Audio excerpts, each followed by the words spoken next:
함께 읽은 오늘 본문을 의지해서 당신은 찬송하기 위해 태어난 사람이라는 제목으로 하나님의 말씀을 전하겠습니다. 오늘 본문이 기록된 에베소서에서 저자는 우리가 무엇을 찬송하는지 그리고 왜 찬송할 수밖에 없는지에 대해 이야기합니다. 그 저자가 누구일까요? 바로 사도 바울입니다. 사도 바울은 당시 로마에 갇혀있던 몸이었습니다. 그래서 자신이 깊은 애정과 관심을 가지고 섬기던 에베소 교회에 직접 갈 수 없었습니다. 에베소 교회 성도들과 함께 교제할 수도, 그들이 살아가는 도시 에베소에서의 현실을 말씀으로 함께 살아갈 수가 없었다는 것입니다. 그럼에도 불구하고 바울은 편지의 소문에서 하나님을 찬송한다고 하였습니다. 그렇다면 바울은 왜 핍박받는 상황 가운데서도 찬송할 수밖에 없었을까요? 오늘 본문 3절은 이렇게 이야기합니다. 찬송하리로다 하나님 곧 우리 주 예수 그리스도의 아버지께서 그리스도 안에서 하늘에 속한 모든 신령한 복을 우리에게 주시되라고 말씀하고 있습니다. 여기서 보면 하나님께서는 그리스도 안에서 하늘에 속한 모든 신령한 복을 믿는 자들에게 주셨기 때문이다라고 말씀하고 있습니다. 이 말씀을 강조하는 이유가 무엇일까요? 왜냐하면 이 본문이 쓰여진 당시에는 사람들이 복을 얻는 방법이 오늘 세상 사람들과 매우 흡사했기 때문입니다. 당시 바울의 편지가 보내진 에베소 지역은 오늘날 우리가 살아가는 세상과 매우 닮았습니다. 에베소는 당시 소아시아에 있는 로마 제국의 큰 항구 도시였습니다. 그리고 인구 30만에 달하는 상업과 종교의 중심지인 대도시였다는 것입니다. 이 에베소 시내에는 마치 오늘날의 번화가처럼 2만 5천 명을 수용하는 거대한 극장과 목욕탕, 도서관, 잘 정비된 포장도로가 있었습니다. 게다가 에베소의 수호신이자 다산과 비옥을 상징하는 아데미를 숭배하기 위해 언제나 많은 사람들이 그 신전에서 우상을 숭배하곤 했습니다.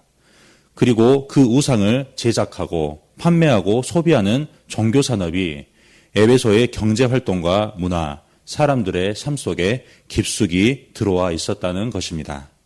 그러나 바울은 하나님께서 이미 예수님을 믿고 구원받은 사람들에게 하늘에 속한 모든 신령한 복을 주셨다는 사실을 강조하고 있습니다.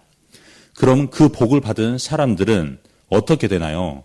오늘 본문 3절 찬송하리로다로 시작하는 것처럼 우리 안에서 하나님에 대한 복의 그 반응이 나올 수밖에 없다는 것입니다. 분명 바울은 로마에서 결박된 죄수였습니다.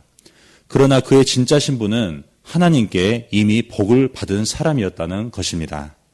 다시 에베소의 우상숭배달처럼 그는 자기 열심과 노력으로 복을 얻으려는 사람이 아니었습니다.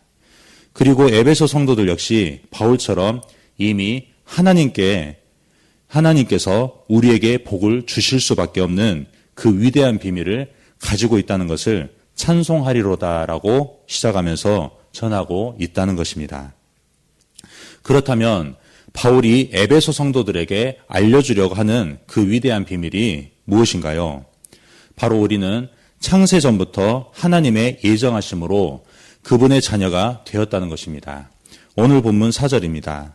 곧 창세전에 그리스도 안에서 우리를 택하사 우리로 사랑 안에서 그 앞에 거룩하고 흠이 없게 하시려고 라고 말씀하고 있습니다. 이 4절은 곧 창세전으로 이렇게 시작합니다. 이때는 하나님께서 천지를 창조하시기 전 역사가 시작되기 이전인 삼위 하나님의 영원한 때를 이야기하고 있습니다. 그리고 성부 하나님께서는 세상을 만들 계획을 세우시기 이전부터 하나님의 아들이신 성자 예수님 그리고 하나님의 영이신 성령님과 함께 성도들을 선택하시고 구속하실 계획을 세우셨다는 것입니다. 그 구속 계획은 바로 예수 그리스도를 통해 택한 성도들을 자녀로 삼으시는 것입니다. 이것은 하나님의 예정과 구원 계획이 그리스도에게 속한 것이고 그리스도를 통해 이루어지는 것을 이야기합니다. 예정은 헬라어로 미리 결정하다라는 뜻입니다. 우리를 예정하신 것은 단 한 번으로 일어난 사건이며 그 결과는 영원히 계속된다는 것을 나타냅니다. 하나님께서는 예정 가운데서 죄인이셨던 우리를 택하시고 하나님의 자녀로 삼으셨고 구원하셨습니다. 이 예정은 우리가 우리 힘으로 하나님의 자녀가 되는 것이 아니라 예수 그리스도를 통해 하나님이 친히 우리를 자녀로 삼으신다는 것을 이야기하고 있습니다. 어떻게요? 오늘 본문 5절에서 나와 있습니다. 그 기쁘신 뜻대로 우리를 예정하사 예수 그리스도로 말미암아 자기의 아들들이 되게 하셨으니라고 말씀합니다. 여기서 아들들이라고 쓰인 단어는 법적인 용어입니다. 헬라어로는 양자로 입양되는 것을 말하고 있습니다.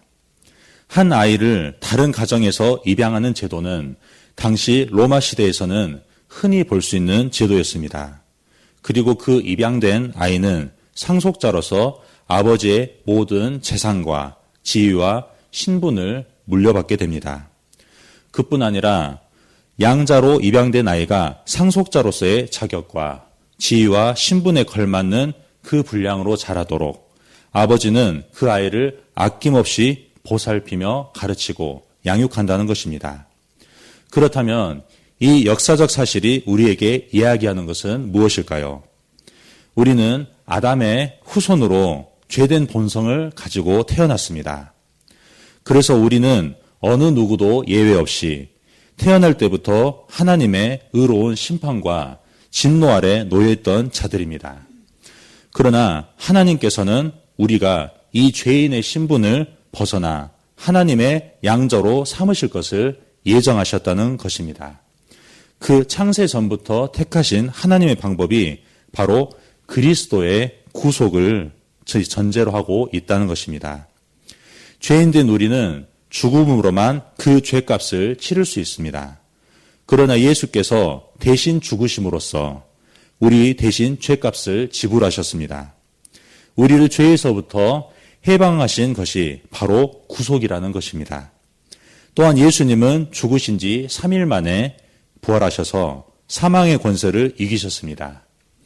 그러므로 예수님을 나의 주, 나의 하나님으로 믿고 고백하는 자들은 죄의 사함을 받을 뿐만 아니라 사망에서 벗어나 영생을 얻는 자격과 신분과 지위를 얻게 되었다는 것입니다. 예수님으로 말미암아 우리가 하나님 앞에 나아가는 자녀의 삶을 새롭게 살게 되는 것입니다. 예수님께서도 이런 우리들을 위해서 하나님의 예정 가운데서 자신을 통해 구원받을 많은 사람들을 위해 이렇게 기도하셨습니다. 요한복음 17장 21절 쉬운 성경으로 읽겠습니다. 아버지께서 제 안에 계시고 제가 아버지 안에 있는 것 같이 믿는 사람들이 다 하나가 되게 하여 주시고 그들도 우리 안에 있게 하셔서 아버지께서 저를 보내셨다는 것을 세상이 믿게 하여 주십시오. 우리가 하나인 것 같이 그들도 하나가 되게 하기 위해 아버지께서 제게 주신 영광을 이 사람들에게 주었습니다. 제가 그들 안에 있고 아버지께서 제 안에 계십니다. 부디 그들로 온전히 하나가 되게 해주십시오. 그리하여 세상이 아버지께서 저를 보내신 것과 아버지께서 저를 사랑하신 것처럼 그들도 사랑하셨다는 것을 알게 해주십시오라고 기도하셨다는 겁니다. 예수님의 이 기도는 우리에게 무엇을 알려주고 있습니까? 창세전부터 시작된 하나님의 예정이 있다는 겁니다. 그 예정은 예수님의 구속으로 이루어졌습니다. 그리고 성령님의 부활의 능력이 지금도 우리 삶 가운데 역사하고 있다는 사실입니다. 그렇다면 이 모든 것은 우리의 열심과 노력으로 주어진 것입니까? 아닙니다. 이 모든 것은 오직 값없이 우리에게 주신 하나님의 은혜라는 것을 오늘 본문 6절은 이야기하고 있습니다. 이는 그가 사랑하시는 자 안에서 우리에게 거저 주시는 바 그의 은혜의 영광을 찬송하게 하려는 것이라라고 말씀합니다. 우리는 하나님을 찬송할 자격과 신분과 지위를 가진 하나님의 자녀라는 겁니다. 그리고 이 모든 것은 하나님께서 친히 영광 받으시고 찬양받기 위함인 것을 오늘 본문은 결론으로 이야기하고 있습니다. 그럼에도 불구하고 여전히 마음속에 난 아직 죄 문제가 해결되지 않았어. 난 여전히 하나님께 찬송하는 것이 어렵고 두려워라고 생각하는 분들이 계십니까? 그런 분들을 위해 제가 한 가지 이야기를 해드리고 싶습니다. 여러분들은 아카펠라라는 그 음악을 들어보신 적 있습니까? 한 그룹의 사람들이 목소리만으로 높은 음과 낮은 음, 심지어 악기 소리를 내는 장르입니다. 저는 한 TV 프로그램에서 한 멤버들이 오늘 밤 사자가 잠을 자네라는 곡을 아카펠라로 부르는 것을 들었습니다. 이 노래를 들어보신 적이 있습니까? 이 곡의 첫 소절을 제가 한번 불러보겠습니다. 위디디디디디디디 위엄멈워에 어떻습니까? 참 쉽죠? 개 이름으로는 파솔라솔라시라솔 파팔라도도도도 이렇게 부를 수 있다는 겁니다. 제가 왜 갑자기 이 노래를 부릅니까? 개 이름을 여러분들에게 소개해드리고 싶기 때문입니다. 이 개 이름은 도레미파 솔라시도로 불러집니다. 그 이유가 바로 이겁니다. 옛날에는 악보를 읽기가 쉽지 않았습니다. 그래서 이탈리아의 성직자였던 귀도 다레초가 사람들이 쉽게 노래할 수 있도록 개 이름을 만들었습니다. 그런데 여기에는 놀라운 사실이 있습니다.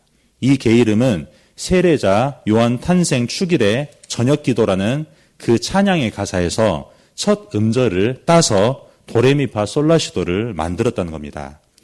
도는 하나님, 레는 하나님의 음성, 미는 하나님의 기적, 파는 하나님의 사람들, 솔은 하나님의 구원, 라는 하나님의 입술, 시는 성 요한을 가리키는 말에서 시작됐다는 겁니다.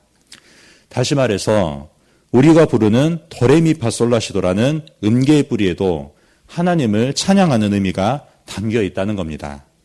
그래서 우리는 노래를 부를 때마다 이미 하나님을 찬양하는 그 언어를 사용하고 있다는 겁니다.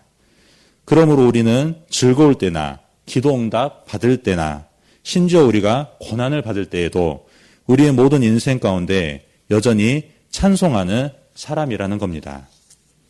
그래서 저는 여러분들에게 이 찬양 또한 알려드리고 싶습니다. 당신은 사랑받기 위해 태어난 사람이라는 찬양을 여러분들은 다 아실 겁니다. 이제 우리에게 사랑 주신 하나님이 우리 아버지라는 것을 여러분들은 다 아십니다. 그래서 이제 우리가 사랑을 받기만 하는 자식이 아니라 사랑 주신 하나님을 찬양하고 담대히 복음을 전하는 철든 자식으로 저와 여러분이 살아갈 수 있다는 것을 이야기하고 싶습니다. 이 찬양을 당신은 찬양하기 위해 태어난 사람으로 제가 가사를 좀 지어봤는데요. 한번 읽어드리겠습니다. 당신은 찬양하기 위해 태어난 사람, 당신의 삶 속에서 하나님 찬양하지요. 당신은 찬양하기 위해 태어난 사람, 당신의 삶 통해서 하나님 찬양하지요. 창세전에 시작된 하나님의 사랑이 우리의 만남을 통해 열매를 맺고 당신의 하나님의 사랑을 바꾸기에 하나님이 얼마나 큰 찬양 받으시는지 당신은 찬양하기 위해 태어난 사람, 지금도 그 찬양 받으시죠. 당신은 찬양하기 위해 태어난 사람, 우리의 찬양을 기뻐하시죠. 아멘. 결론입니다. 성경은 하나님의 영광을 찬양하며 복음을 전한 사람들로 가득합니다.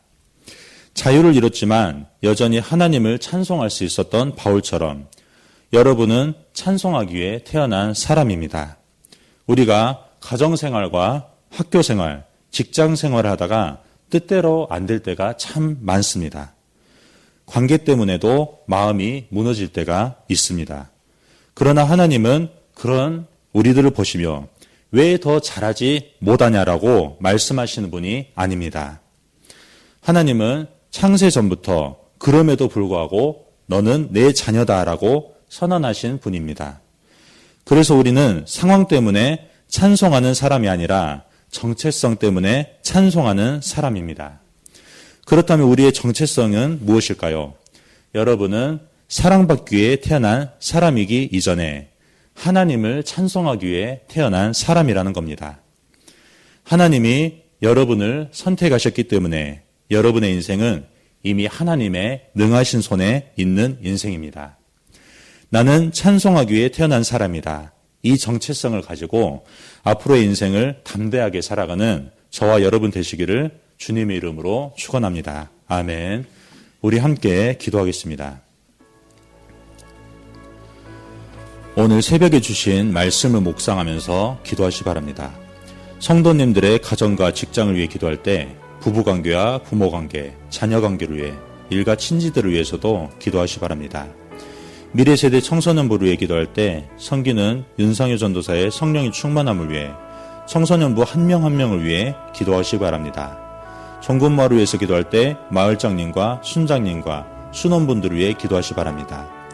목요 합심기도회를 위해 기도합니다. 교회와 성도들을 위해 기도할 때 문제보다 크신 주님께 집중하도록 기도하시 바랍니다. 양육과정을 위해 기도합니다. 오늘 바이블 코스가 저녁 7시 30분에 시작됩니다. 장소는 기도실입니다.